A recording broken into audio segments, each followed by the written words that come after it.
Alhamdulillah Rabbil Alamin. Wa bihi nasta'inu ala umuri dunya waddin. Wassalatu wassalamu ala sayyidil anbiya'i wal mursalin Sayyidina wa maulana Muhammad sallallahu alaihi wa ala alihi wa sahbihi wa sallam ajma'in. Subhanaka la ilma lana illa ma 'allamtana innaka antal alimul hakim. Rabbi shrah li sadri wa yassir li amri wahlul 'uqdatam min lisani yafqahu qawli, amma ba'd. Yang saya hormati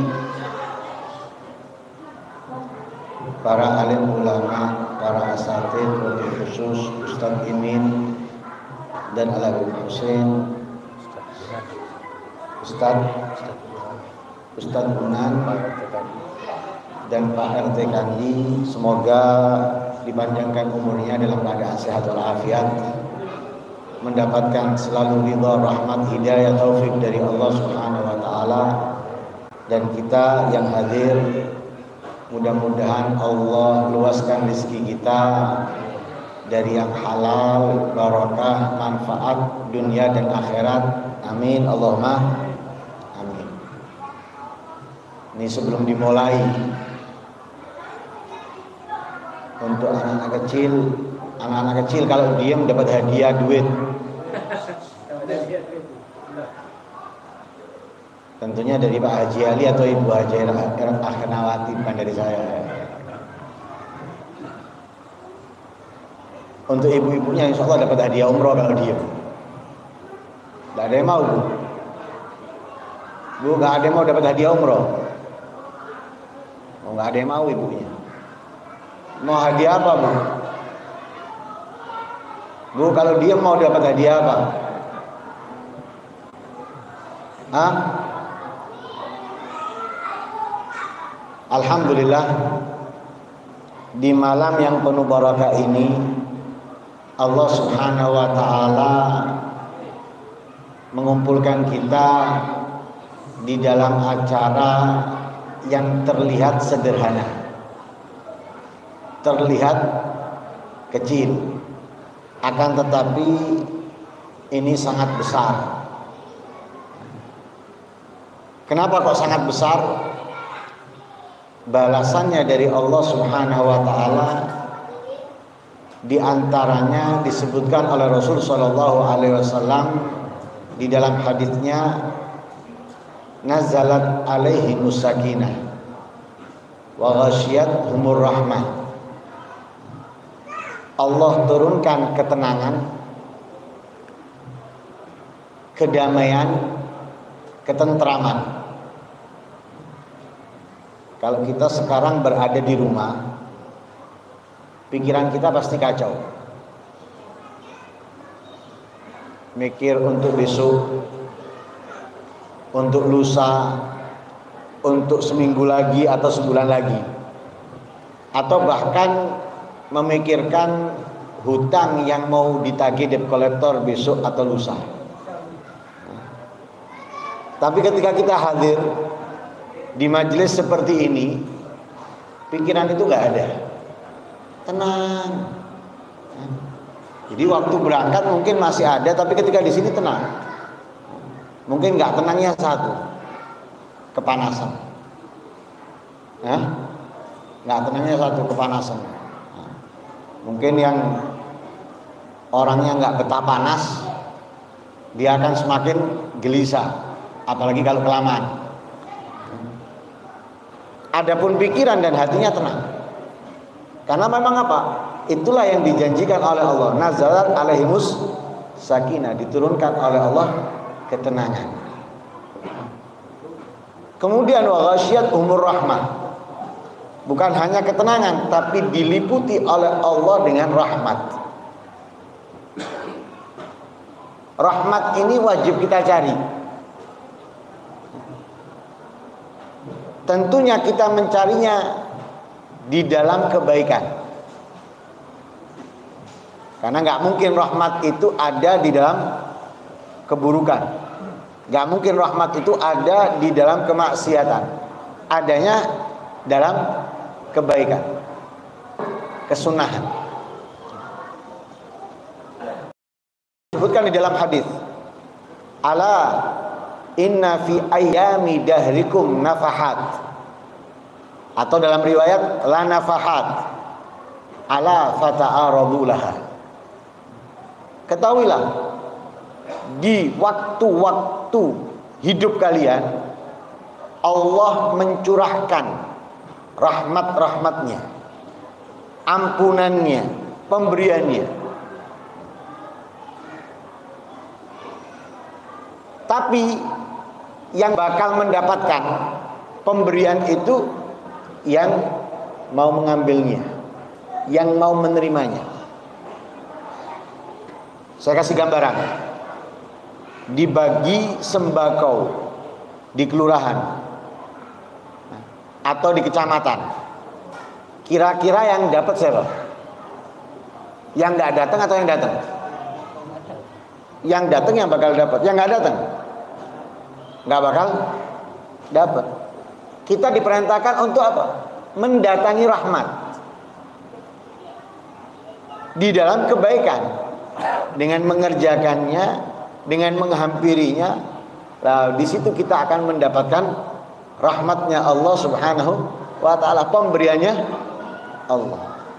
Dan harus kita ketahui, rahmat itu wajib kita dapatkan, harus. Karena rahmat satu-satunya tiket masuk surga. Tidak ada tiket lain untuk masuk surga kecuali rahmatnya Allah. Nabi pernah bersabda di dalam hadisnya, lan yadkhula ahadukum al-jannata bi'amalihi. Tidak akan ada satupun daripada kalian masuk surga sebab amalnya. Mau dia ulama, mau dia pejabat ataupun rakyat, punya titel ataupun tidak akan bisa masuk surga karena amalnya.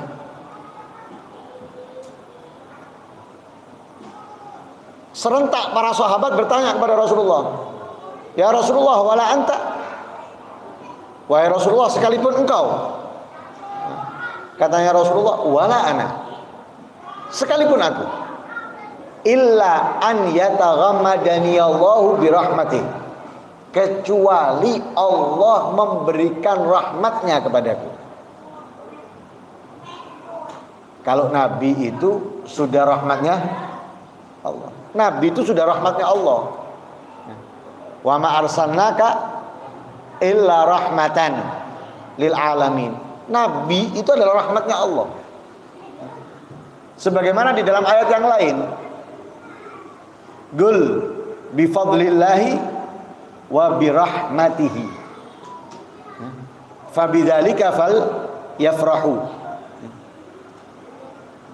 Para ulama tafsir mereka mengatakan bi fadlillah itu adalah ilmu, wa bi rahmatihi, dengan rahmatnya Allah itu adalah Nabi Muhammad. Hendaknya kalian bergembira. Lah di situ dijelaskan apa? Rahmat itu apa? Rasulullah. Jadi Rasulullah itu adalah rahmatnya Allah. Sudah pasti Nabi masuk surga. Kenapa? Beliau adalah wujud rahmatnya Allah. Lah kita ini nggak masuk surga dengan amal kita. Karena itu jangan sombong. Yang amal ibadahnya besar, banyak, jangan sombong. Karena apa? Amalnya kamu nggak bisa memasukkan kamu surga. Yang memasukkan kamu surga adalah rahmatnya Allah. Tapi bukan berarti kemudian nggak beramal. Karena apa? Dengan amal itu kita bisa mendapatkan rahmatnya Allah. Karena rahmatnya Allah itu ada dalam kebaikan. Lah karena itu ketika kita duduk di majelis seperti ini, walaupun terlihat kecil tapi ini sangat istimewa. Karena apa? Allah memberikan rahmatnya. Apalagi diawali dengan pembacaan maulid walaupun singkat. Maulid walaupun singkat. Nah, tadi saya dengarkan itu masih nastaftihu. Awalu ma nastaftihu. Enggak taunya sudah giam. Oh, loncatnya begitu banyak ini. Seperti kakinya apa itu? Apa hewan yang bukan apa?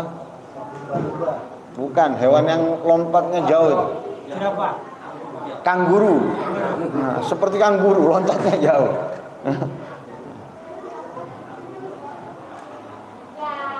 Walhasil ini diawali dengan maulid.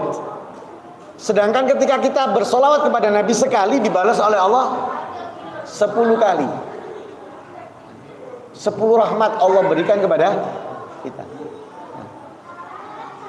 Katanya lah Habib Abdullah bin Alawil Haddad di dalam kitabnya Nasaihud Diniyah, 1 rahmat itu sudah cukup. 1 solawat dibalas 10. Katanya beliau 1 rahmat aja kita dapatkan itu sudah cukup untuk menghindarkan diri daripada azab dan murkanya Allah. Bagaimana dengan 10 rahmat? Bukan hanya itu. Bukan hanya itu. Yang datang, yang hadir datang, nggak punya tujuan baik. Tidak punya tujuan baik. Malah tujuannya itu ingin ini atau ingin itu dan lain sebagainya. Tapi ketika dia datang duduk, berkat duduknya dia bersama orang-orang yang datang untuk sholawat atau menghadiri pengajian dan lain sebagainya, dia akan menjadi beruntung. Karena itu disebutkan di akhir hadis itu humul gaum la yashqa bihim jalisuhum. Jadi kita yang duduk ini, yang datang dari rumah tujuannya memang untuk ngaji, kita ini bisa menyebabkan orang lain yang datang tidak memiliki tujuan yang baik merubah dari celaka menjadi beruntung. Karena itu ada ceritanya. Datang ke rumah seorang debt collector ini, ingin menagih hutang. Ternyata yang hutang sedang hadir ngajian. Datang ke pengajian untuk apa? Untuk nyari orang tersebut. Duduk dia. Subhanallah, orang tadi ini yang kehidupannya tidak jauh dari kemaksiatan, khususnya dengan riba. Dengan riba, kehidupannya ini selalu dengan riba. Hadir ingin nagih hutangnya, sebab datang ini dia tidak lama bertobat, meninggal dalam keadaan husnul khatimah. Dikatakan sebabnya apa? Sebab hadir duduk di tempat orang-orang yang sedang berzikir kepada Allah Subhanahu wa taala. Para malaikat pun mengatakan, "Ya Rabb, orang ini datang bukan untuk niat hadir majlis. Dia datang bukan untuk mendengarkan ceramah, tapi dia datang untuk nagih hutang." Katanya Allah, dia beruntung sebab mereka. Jadi dia beruntung karena sebab yang datang dengan niat mengkaji. Itu dalam satu hadis. Dalam hadis yang lain, Nabi bersabda, "Ghanimatu majalisi dzikri al-jannah." Keberuntungan yang diraih orang-orang yang menghadiri majelis zikir adalah surga. Kira-kira kalau kita ditawari surga mau enggak? Bu, mau surga bu? Kenapa mau surga? Kalau bapak-bapaknya saya tanya mau surga, kenapa? Karena bidadari. Iya pak. Mau surga karena apa pak? Karena ada Rasulullah di dalam. Jujur. Mau surga karena apa? Bidadari. Insya Allah yang hadir di sini menjadi perempuan yang solihah, penghuni surga insya Allah nantinya. Amin Allahumma amin. Kalau istri kita menjadi penghuni surga, insya Allah lebih cantik dari bidadari. Nah, kita harapkan bisa semua masuk surga, suami istri sama pasangannya masuk surga. Lah, keberuntungan orang yang menghadiri majelis ilmu dapat, atau majelis zikir dapat surga. Kelihatannya kecil, kelihatannya nggak besar, kelihatannya nggak banyak, tapi nggak rugi. Keberuntungan yang ia raih adalah surganya Allah Subhanahu wa ta'ala. Alhamdulillah.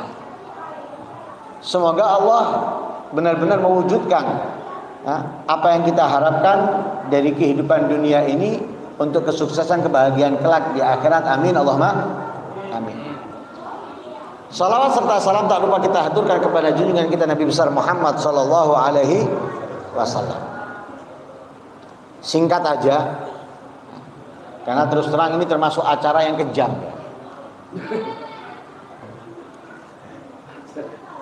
Acara yang kejam ini. Tapi nggak apa-apa. Ini ibaratnya itu kalau bahasa Jawanya itu tomboh kangen, obat rindu ya, obat rindu. Nah, mungkin yang sudah lama nggak bertatap muka bisa kembali bertatap muka. Termasuk saya dengan Mr. Johan. Sudah hampir 10 tahun ya. Alhamdulillah kita bisa berkumpul dalam keadaan sehat walafiat. Hadirin hadirat yang dimuliakan Allah Subhanahu wa taala. Sekedar mengingatkan saja. Sekedar mengingatkan seperti apa yang disampaikan Ustadz Imin tadi. Mengenai titel-titel. Mau itu Sayyid, mau itu Syarif, mau itu Habib atau yang lain sebagainya, titel itu semuanya tidak akan bermanfaat, tidak akan berguna kalau kita tidak menjadi hamba Allah yang sesuai yang diinginkan oleh Allah dari kita. Dia bertitel Sayyid, dia bertitel Syarif, dia bertitel Kiai, dia bertitel Ustadz atau yang lain sebagainya. Kalau tidak sesuai dengan apa yang Allah perintahkan, titel tadi itu mungkin hanya terpampang di dunia saja. Tapi setelah meninggalnya titel itu nggak ada di bawah. Mana ada yang di bawah titel? Yang membanggakan misalnya ini, saya dengan Habib Husin misalnya ini, membanggakan, saya Habib. Setelah meninggal, yang saya banggakan ini nggak akan bermanfaat. Saya Kiai, saya Ustadz, nggak akan bermanfaat. Kenapa? Yang bermanfaat saat itu hanya satu, apa?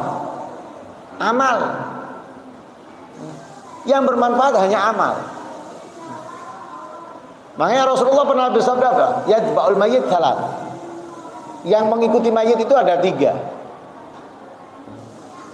Pertama, maluhu wa ahluhu wa amaluhu. Hartanya, keluarganya, keluarganya. Ya, harta, keluarga, amal. 3. Ini akan terpisah atau mundur, ya, satu demi satu. Ketika seseorang meninggal, kita masih hidup, 3 ini ada bersama kita, harta, keluarga, amal. Tapi ketika kita meninggal, langsung hilang 1, sisa 2. Apa yang hilang? Harta. Harta langsung hilang. Kita meninggalkan duit 1 M. Kita meninggalkan duit 1 M. 1 M ini yang hanya milik kita, ya, kalau kita nggak punya utang ya, kalau kita nggak punya utang, yang milik kita itu hanya apa? Hanya untuk kain kafan, perlengkapan untuk memandikan, sabun, kapur barus dan semisalnya, ya, ongkos biaya untuk memandikan dan kuburan. Sisanya sudah punyanya ahli waris. Jadi ketika kita meninggal langsung berkurang dari 1 M, hanya tinggal kira-kira butuh berapa? 10 juta? Hah? Nggak sampai. Jadi 990, anggap 10 juta sudah. 990 itu punya ahli waris sudah. Punya kita hanya 10 juta. Lah 10 juta itu untuk tadi kafan, untuk memandikan semuanya, dan kuburan. Kalau nggak punya utang. Kalau punya utang, dipotong lagi untuk utang kita, sisanya untuk ahli waris. Sisa 2, keluarga dan amal. Keluarga ini menemani kita sampai mana? Sampai kuburan. Setelah itu meninggalkan kita.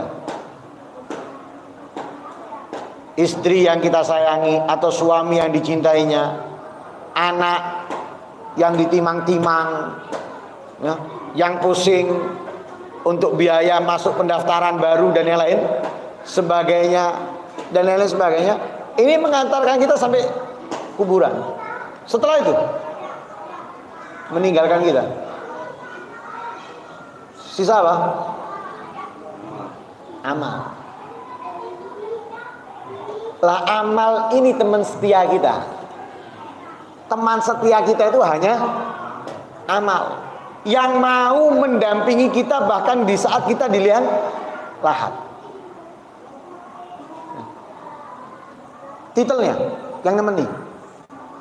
Titel. Bukan titelnya. Yang meninggal presiden misalnya, seperti di Iran ini. Meninggal presidennya. Titelnya nemeni dia? Enggak. Titelnya mau profesor, mau doktor, ya, mau itu kiai, mau ustadz, mau habib, titelnya enggak nemeni. Yang nemeni apa? Amalnya. Jadi kalau orang terlalu risau dengan titel, itu adalah orang yang nggak punya kerjaan. Nabi Muhammad itu titelnya kekasihnya Allah, kekasihnya manusia yang paling dicintai oleh Allah. Tapi apakah Nabi Muhammad membanggakan titelnya? Apa yang dilakukan Nabi Muhammad? Di malam hari sholat sampai kakinya bengkak, berdoa memohon dengan aliran air mata yang deras. Bukan titelnya.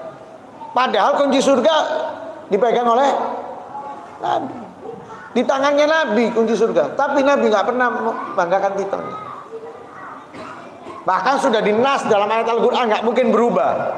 Dosanya yang lalu dan yang akan datang diampuni. Liyaghfira lakallahu ma taqaddama min dzambika wa ma ta'akhkhar. Wa wada'na anka wizrak. Sudah diampuni. Tapi apakah itu kemudian menjadikan Nabi bangga diri, sombong, menjadi orang yang merasa paling hebat? Enggak. Malam sholat kakinya sampai bengkak. Bahkan ketika ditegur oleh istrinya, ya Rasulullah, ama qad ghafarallahu laka ma taqaddama min dzambika wa ma ta'akhkhar. Wahai Rasulullah, bukankah Allah sudah mengampuni dosamu yang lalu dan yang akan datang? Jawaban Nabi, afala akunu abdan syakura. Apakah aku nggak boleh menjadi hamba yang pandai bersyukur? Kalau kita mungkin dikasih titel seperti Nabi Muhammad, wah, alam ini serasa milik kita semuanya sudah. Hah? Kalau ada orang kurang ajar sedikit, nggak tahu saya kan? Siapa kamu? Kamu nggak tahu saya. Kita pasti akan seperti itu, tapi Nabi Muhammad enggak. Tangisan air mata tetap keluar karena takut kepada Allah Subhanahu amal. Para sahabat juga demikian. Sahabat yang dijamin oleh Rasulullah surga. Ya, Sayyidina Abu Bakar, Sayyidina Umar, Sayyidina Abdurrahman bin Auf dan yang lain sebagainya dijamin surga oleh Rasulullah. Tapi apakah mereka kemudian kendur dalam beramal? Turun dalam beramal? Menurun dalam beramal? Tidak, justru semakin semangat. Karena itu yang paling penting itu adalah amalnya. Walaupun dia tidak memiliki garis keturunan yang hebat atau bukan seorang ulama, tapi kalau dia menjalankan kewajiban dengan benar sesuai dengan apa yang diajarkan oleh Rasulullah, cukup buat dia. Karena orang yang paling mulia di sisi Allah itu bukan karena titelnya, tapi karena ketakwaannya. Inna akramakum indallahi atqakum. Yang paling mulia di sisi Allah itu adalah yang paling bertakwa. Bukan karena titelnya. Oh, mulia karena titelnya. Enggak. Kalau mulia karena titel itu hanya berjalan beberapa saat. Ya. Lurah dihormati, disegani kapan? Ketika dia menjadi, kalau sudah nggak menjadi lurah, biasa. Kan gitu. Tapi kalau karena amal, karena ketakwaannya, walaupun dia dipandang sebelah mata oleh manusia, tapi dia sangat tinggi di sisi Allah Subhanahu wa taala, seperti Uwais Al-Qarani. Dipandang sebelah mata, tapi karena dia adalah orang yang bertakwa, menjadi orang yang mulia di sisi Allah, kemuliaannya abadi. Mungkin merasa terhina di dunia, tapi di akhirat dia nggak merasa terhina. Justru dia termasuk yang istimewa. Seperti sahabat Bilal, dihinakan oleh orang-orang kafir Quraisy, bahkan mantan-mantan majikannya menghinakannya, tapi dimuliakan Allah Subhanahu wa ta'ala. Karena itu titel dan lain sebagainya ini jangan dijadikan nomor satu. Nomor satu itu adalah bagaimana kita beramal sesuai dengan apa yang diperintahkan oleh Allah, dari apa yang diajarkan oleh Rasul Shallallahu Alaihi Wasallam. Yang kedua dan terakhir, ya,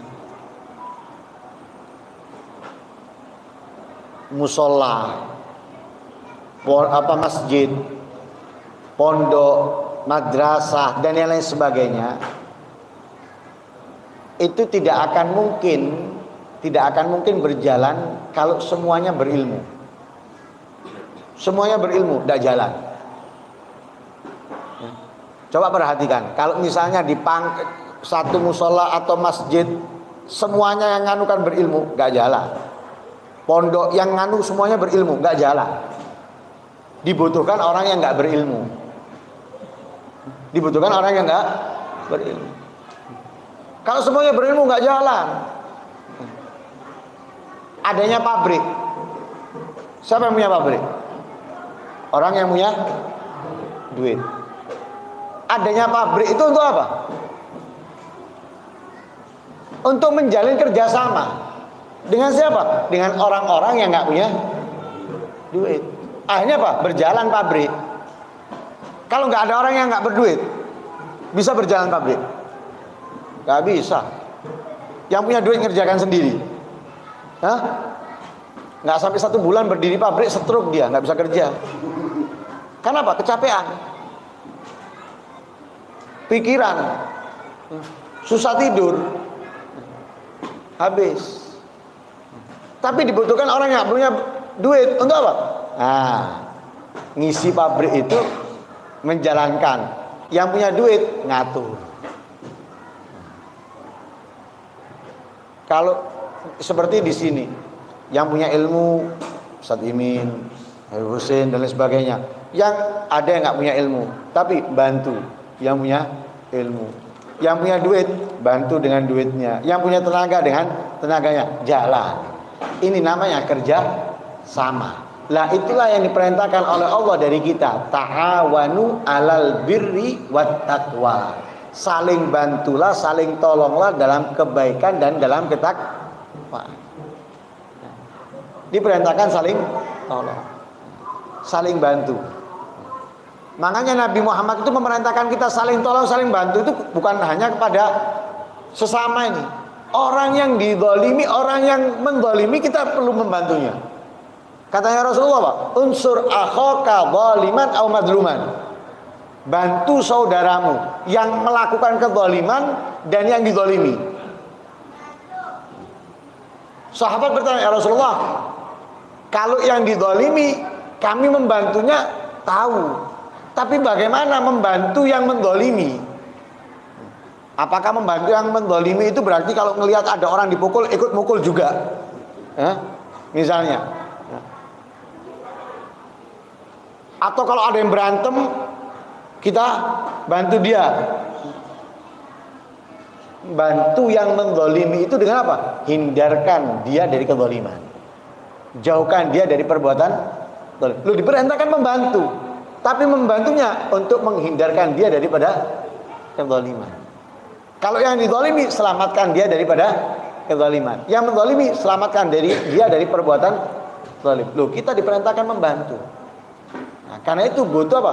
Ta'awun, kerja sama. Sama dengan live ini. Ini kerjasama. Yang punya ilmu, Habib Husin Ustadz Imin menyampaikan di live, dibantu untuk apa? Menyebarkan apa yang mereka miliki, sehingga bukan hanya didengarkan atau diketahui yang hadir, tapi yang nggak hadir pun ikut menerimanya. Ini ada saling bantu, saling melengkapi. Yang punya ilmu dengan ilmunya, yang nggak punya ilmu dengan tenaganya atau dengan waktunya atau dengan hartanya dan yang lain sebagainya. Nah, ini yang diperintahkan oleh Allah Subhanahu wa ta'ala. Semoga kita bisa menjalankan apa yang diperintahkan oleh Allah dengan sempurna, dan semoga Allah menjauhkan kita dari segala yang dilarang dan dibencinya. Amin Allahumma amin. Wa sallallahu alaihi wasallam Muhammadin wa ala alihi wasallam. Alhamdulillahirabbil alamin. Ini yang bisa saya sampaikan, kurang lebihnya saya minta maaf. Wa hadza minni wa afa minkum. Assalamualaikum warahmatullahi wabarakatuh.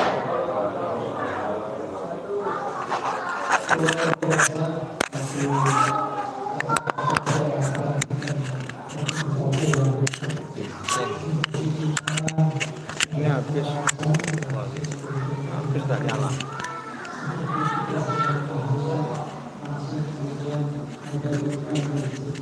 Mudah-mudahan apa yang disampaikan tadi juga kita semua bisa amalkan dalam kehidupan sehari-hari dan bisa memotivasi, khususnya adalah dalam cara sosial dalam menjalankan tugas sebagai pembangunan asuhan ini sebagai manfaat masyarakat.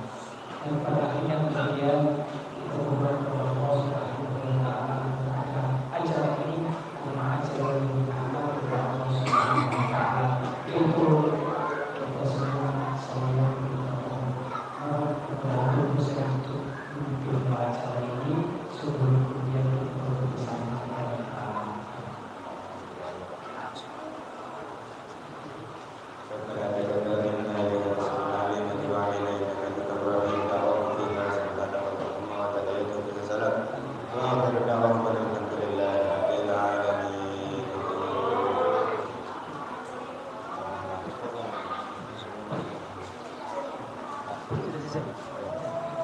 kemudian Bapak Ibu hadirin hadirin berbahagia, acara sudah selesai. Memakai syafaat. Besok aja. Ya udah nggak apa-apa. Besok aja. Ibu apa Pak? Hah? Apa? Ya udah. Waktu dulu. Iya.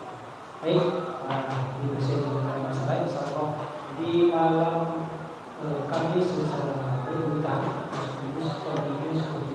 kami mengundang warga masyarakat di jalan warga di sekitar warga yang RT warga bisa manfaatkan masyarakat ini sebagai ladang untuk ilmu sehingga kemudian kita bisa mendapatkan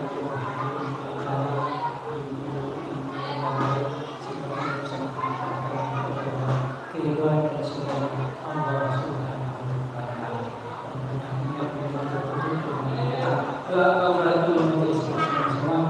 Subhanallah.